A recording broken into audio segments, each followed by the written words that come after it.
Caroline Laurent, responsable du pôle projet à la RIVP, donc Régie Immobilière de la Ville de Paris, qui est un bailleur social innovant, éthique et solidaire. On a en fait 3 sites administratifs et presque 600 loges gardiens.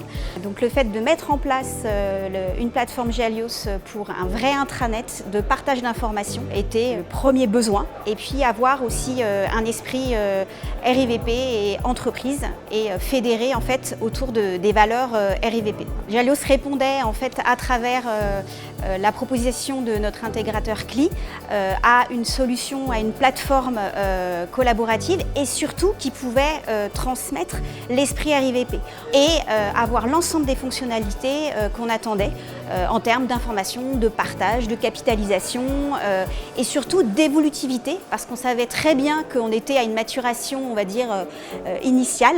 On savait que Gealios pouvait nous accompagner dans la durée sur ces besoins.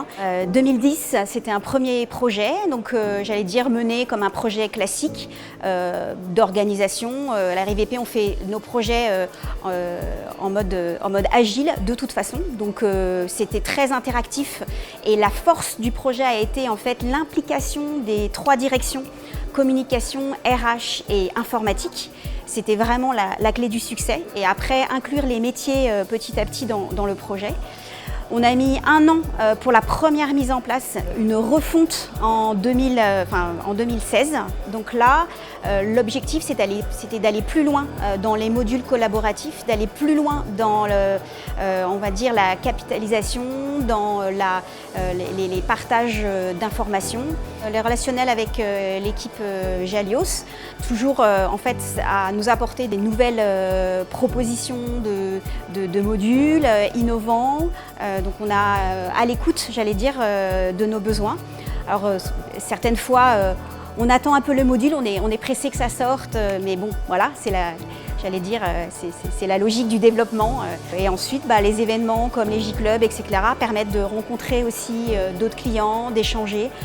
Il y a une vraie communauté Gealios, même à l'intérieur, même en dématérialisé, puisqu'on peut interagir et réagir sur les modules en création, ce qui n'est pas toujours le cas chez les éditeurs. C'est-à-dire que là, il y a une vraie interaction même avant que les modules sortent.